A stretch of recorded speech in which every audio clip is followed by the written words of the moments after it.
Photographing couples in their home can be fun and enjoyable, but sometimes it could be a nightmare.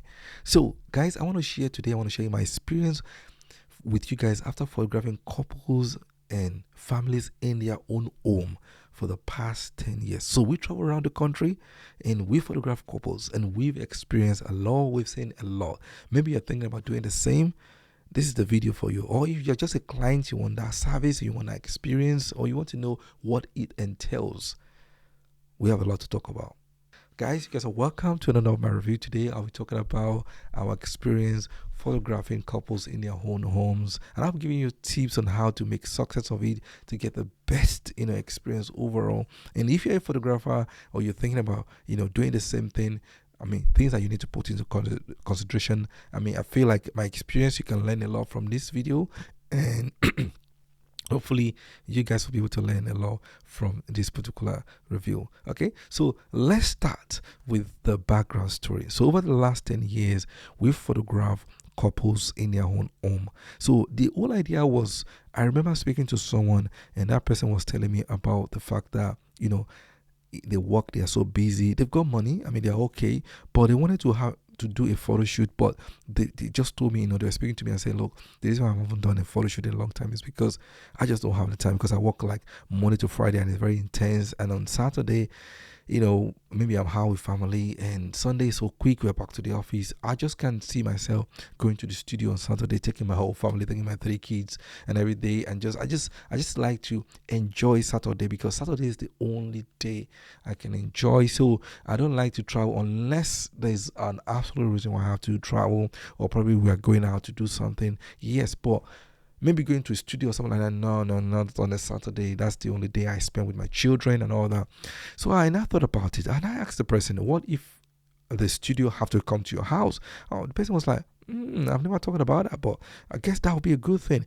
And I was like, wow. And I spoke to a few people after that. I'm talking about this about 12 years ago. And I spoke to a few people and they were like, wow, I haven't experienced that before.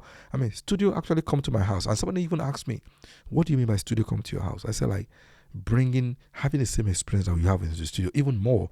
Like he said, you meant having light, having the camera, having the backdrop, having everything. I said, yes. I was like, that would be wonderful.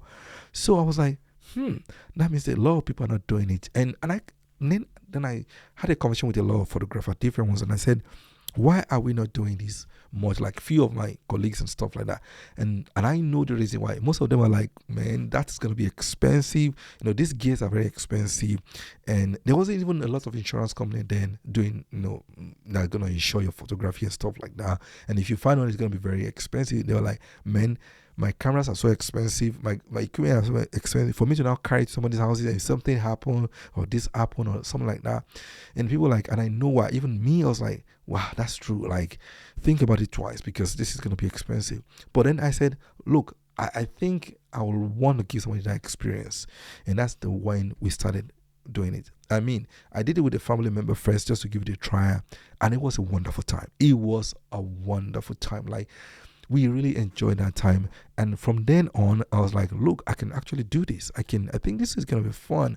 And so I started doing it. So we've been doing this for such a long time, and we've traveled around the country within the United Kingdom. We've been to different parts of the country, traveling around and all that.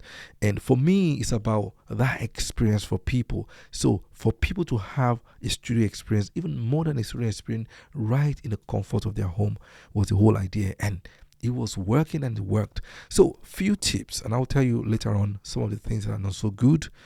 But let's talk about the good part first of all. And how do we get this to work? I think I want to start from that. How do we get it to work? How has it been working? What are the things that we do? Maybe you want to learn about what we've been doing and make it work. So the first thing that we do to make this work was, we learned this over the time as well. I'm not saying we got perfect on this day one. We made mistake on day one, or maybe a few years, until we get better and better and better. So the first thing I thought was, like, I started gathering equipment. So if you want to do the same thing, you will need to kind of look into getting a lot of equipment. And when you're getting equipment, you think about things that are easily movable, like mobile stuff. Like, for example, our light, we have batteries. So there are batteries. So in case you get to somebody's home, somebody doesn't want you to plug your light into their walls, or you go to you go somewhere that you don't even have the opportunity to do that, then we have our battery that we can power our light. We don't need their light because we have that. So you need to think about things like that. We also think about backdrop. So we're using paper backdrop because paper backdrop were easier. The only issue with that, because once people step on it, you have to probably buy another one, but you make up for it because of they are paying for these services. And so we try to buy different paper backdrop because they are cheap, and you can use them for at least maybe one color for like 3 or 4 shoots, and you make your money back on them so easily. So that's why we go for that. And also we use like umbrellas, because umbrellas for our softbox is much easier, especially when you're going photographing in people's homes. So I have like a small size umbrella, I have a medium, and I have a large size. I tend to take 3 of them, because when you get to people's homes, some homes like in the UK here, maybe some of you are watching from the rest of the world, the houses in the UK are quite small, like small. When you go to other places, it will be like, wow. In the UK, we don't have that luxury. So when you get some houses are big in the UK. Don't get me wrong. I'm not saying all the houses in the UK are small. I mean, you get some really good areas, you see big houses as well, maybe outskirts of London in some areas and all that. But I'm saying the majority of the places, the houses are kind of small. Okay, so you don't know what you're going to meet in some houses, so we tend to take the 3. And because softbox is just easy, it creates those soft and beautiful light, and they're cheap as well, relatively cheap. You can buy them for less than £50 or a little bit above £50. So I try to have 3 of them, and I have like 3 lights. I've got a 8600 Pro, and I have 400 Pro too. I also have got us 8200 as well, and some speed lights. So if I need like up to 6 lights, I'll be fine. Like if I need that, so I make sure I have that. But all these things I'm talking about, I was able to get them over the years. So we're talking about over 6 years I was able to acquire all this. So not like I was able to buy them on day one. So I want to make that clear. No. So we're getting them little by little, and we're good. When I started initially, I was using one light, just one light, and I need to make use of that one light. So I need to learn how to use one light to get the best. I watch YouTube video, I learn from different people, and I was able to get the job done, and it was working well. Then after that, I said, okay, let me just increase to 2 light and 3 light afterwards. So if you're watching this and you're starting off, do not think about, okay, I need to get 4 light on day one, I need to get 5 light. What you think about is, how can I get the best experience for my client? That should be your top priority. You can do that with one light. You just deal with planning. So the next thing I want to talk about is planning. We've learned this over the years as well, but planning is one thing that you can either fail or make it a very good experience. So what we've learned over the years is the first conversation is very critical. I mean, I'm talking about once we've discussed about the money. Money is a major issue. Like people, when we go past that money issue, if the person like your work, first of all, maybe they reach out to you, and then you've discussed it, you've all agreed on the money. Now, I'm talking about these clients are ready to do your work, because this is another conversation for another day. Getting clients is another conversation. But for this, it's just talking about the experience and what we do to make it successful. So we have an initial call that we set up, and it normally takes on Zoom. And all this call is all about is we want to understand what they want to do. And for this particular shoot that we did recently, it was a 15th anniversary. So we knew it was a 15th anniversary. We also knew that they wanted to take few pictures with their children. So we knew that. So then during that conversation, we get to know them as a couple. Some of them are open, some of them are not. We tend to just ask a few questions. The other question that we want to know is that, what are they wearing? So that will help us to know the color of backdrop that we're going to take to their home. And we also let them know that we're coming with our full equipment, like light, backdrop. And so we tell them that, please, for this to work well, we'll need space. Now, if you don't have space, just move things around on the day, and we'll be able to use any space that you have to achieve whatever we are achieving, what we need to achieve. So we'll let them know ahead of time. They'll probably need to create some space for us so they are aware.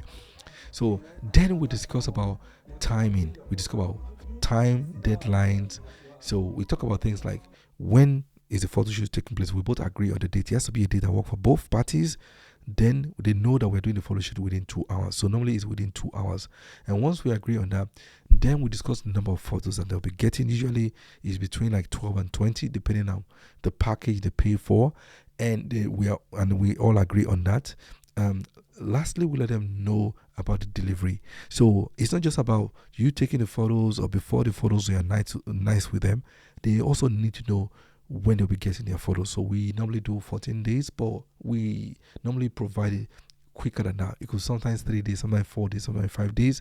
But just to give us a leeway or something happen, prevent again that thing. We want to stick to that, and we've never failed because we kind of give ourselves that time, and normally works out well. So you need to be true to your word, and that's what has worked for us. Like if we promise something, we want to deliver on those things. So don't promise, and now people are waiting for 2 weeks. People are waiting, for 3 weeks, for 1 month. You're giving excuses. So I've never done that. I love to make sure that they get it on or before the date that we agreed on. So how do we make it work on the very day? So on the very day of the photo shoot, the first thing that we do is that we make sure we arrive on time.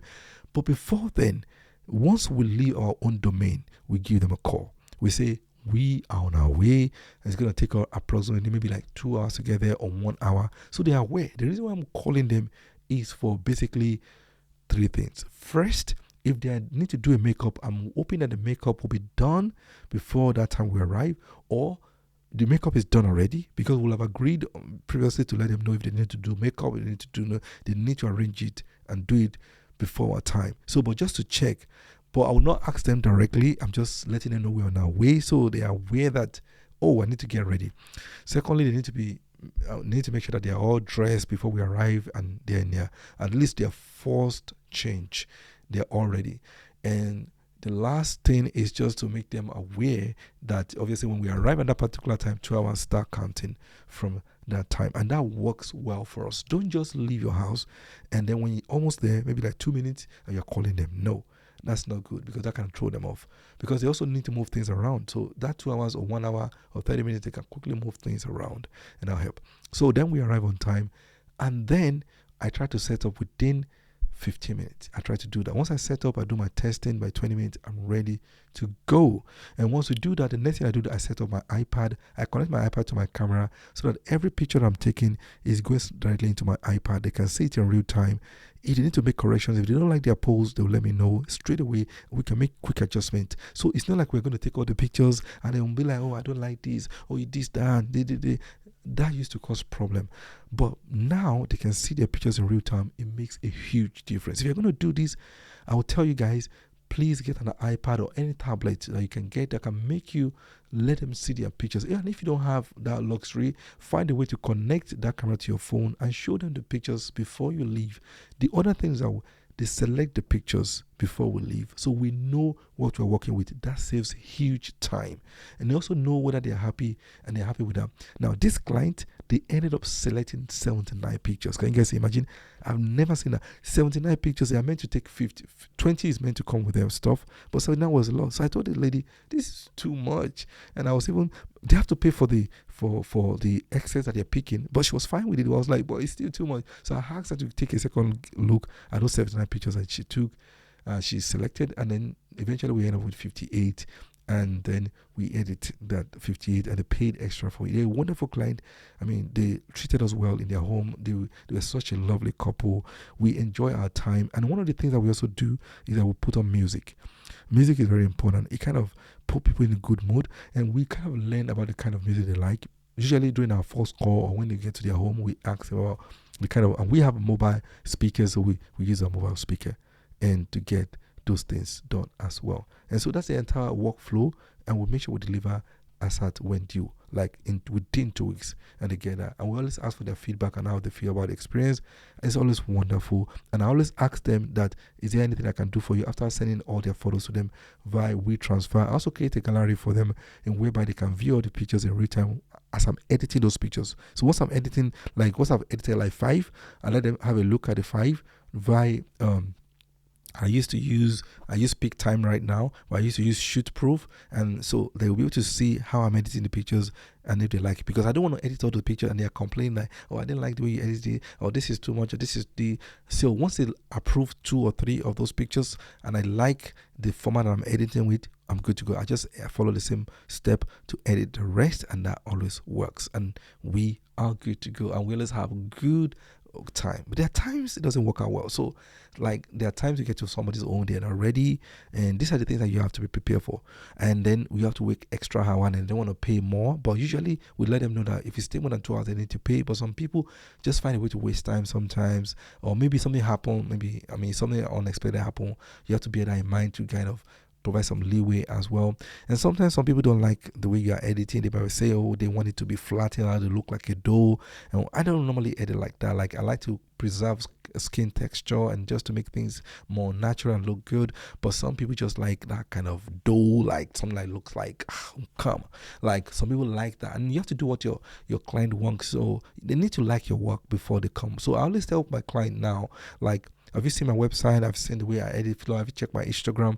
And most of them now tell me, oh, I've seen your work, I like the way you edit. So when I'm editing, they cannot tell me to do it otherwise, because that's the exact way I'm going to edit. So they're already aware and they like what I do. So sometimes also, some client don't get back to you on time, or somebody will come back to you 5 times and say, oh, I didn't like this about this edit. You can edit sometimes on one picture like 4 or 5 times sometimes.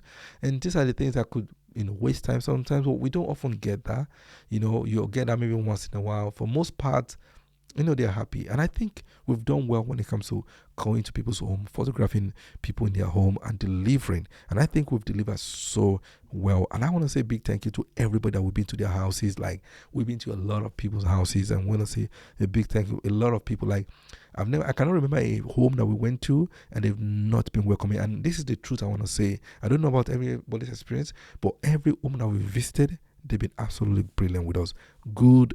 Sometimes they will offer food instead. I will say, oh, we've not come here to eat some of our drinks, and we just have fun. Sometimes we're talking to them like families, but it's the way we handle it. And they tell us that you guys were fun, you guys were just patient, you guys were nice, you guys were like carrying us along. And that's the whole point. You have to be patient, you have to enjoy it. People can see through you whether you enjoy what you're doing or not, and that's what is important to me. I want people to enjoy the experience. It's not just about the money, it's about the experience, because when you enjoy the experience, they will love your work more, and they will recommend you to more people. And that's what we tend to do when we visit people in their home to take these photos. I hope you guys have enjoyed some of the pictures I've been sharing, and I hope you guys enjoy this review. I think I didn't want it to be this long, but it's been this long. I think it's too long right now. But guys, one last thing I'll ask from you guys. Please, if you enjoyed this review, can you just click on the like button for me, and that will help a small channel like me to keep growing. I put a lot of effort in this video, and that's just a pat in the back to say well done. I appreciate that if you do that. And if you're not subscribed, please consider subscribing to this channel. That will help this channel grow as well. And finally, please share this video to whoever might need it as well. And if you want to reach out to us, or just you can reach me on my social media at Cookie Photography on Instagram, and also on TikTok as well. But you can also email me at info@cookiephotography or cookiephotography.com. Yeah, so you can reach out to us on that, and I'll put them on the screen as well for you guys to see as well. If you wanna ask me questions, or you wanna get one of our services as well, so just let me know as well. So guys, thank you for joining me in this review today. I'll see you guys in the next one. I'll catch you guys soon. That's it. Bye bye.